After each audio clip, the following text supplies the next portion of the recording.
A 33-year-old mother from Queens spent nearly 3 months separated from her family after being detained by ICE agents at a Queens courthouse back in April. This was the emotional scene when Alma Centeno returned home over the weekend.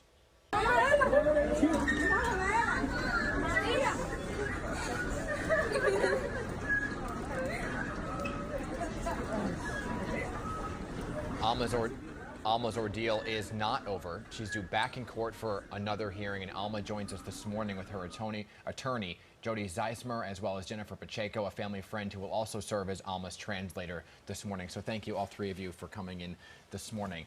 And I want to begin, Alma, with the conditions inside these detention centers that you were placed in. You had quite the journey, from what I understand, and we have a map to throw up right now to show what you actually went through, from Queens to New Jersey to Louisiana. And we have heard about these conditions inside where people aren't given toothpaste, they're not offered showers, they're not offered toothbrushes, right? And you're pregnant. What were the conditions like inside these facilities where you were? ¿Cómo fue la condición dentro del sitio donde estaba?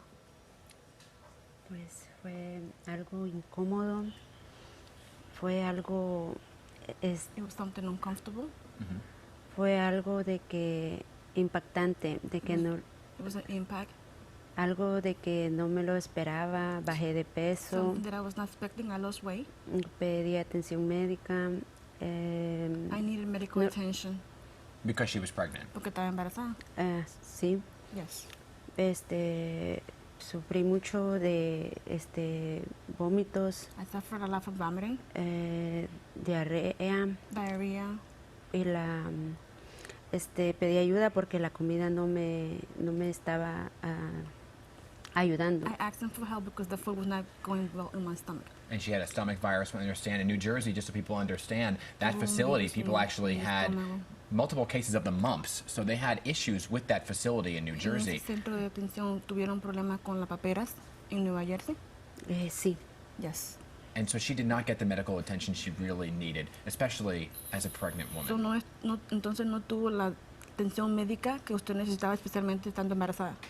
no, porque me enfermé 2 veces de infección estomacal. No, because I got sick 2 times from my stomach. And Jody, Infection. let me talk to you right now, because while she was enduring all of these conditions, right? She had an 11-year-old, a 3-year-old Mientras estuvo at encerrada en ese home. momento, tiene un niño de 11 What were años. what was the contact that she was having with them, if you can tell me? ¿Cuál fue el contacto que usted tenía con ellos, con los niños? No, if you can tell me, Jody. That's Jody.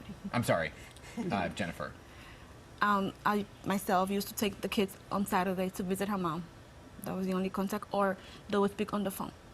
And Jody, what exactly are the legal issues here? She was at Queens Criminal Courthouse dealing with a family matter. That's correct. And when she came out of the courthouse, that's when the ICE agents actually were able to detain her. What's the legality here outside of a courthouse? So ICE has always in the past considered courthouses like churches and schools to be sensitive locations where they will not arrest people or apprehend people.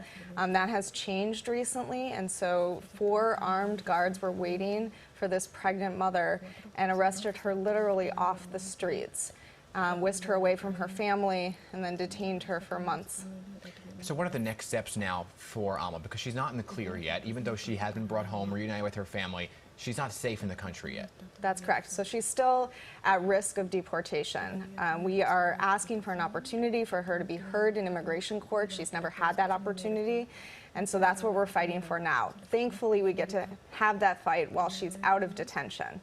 And this is just one case, but there are so many very similar to this actually happening. That's correct. And that there's been threats by this administration to arrest more people in Alma's situation, people who have lived here but may have had irregularities with their immigration cases and may have deportation And is there anything orders. legally she can do about the conditions she faced, or no? Probably not. This is a fight and a debate that we're having nationally about conditions in detention and what is sort of the minimum level of care that is provided to immigrant detainees. Well, I'm happy that you were able to join us this morning and share some of your story. I'm sorry for what you've been going through. And obviously that reunion was very heartfelt between her and her children. Muchas gracias. Thank you. All right, thank all three of you, and we're going to stay on top of the story every step of the way. 7:23 right now. If you or someone in your family need help with immigration matters, we're urging you now to call the New York Legal Assistance Group at the number on your screen right there, 212-613-5000. Their website also has information about legal consultations.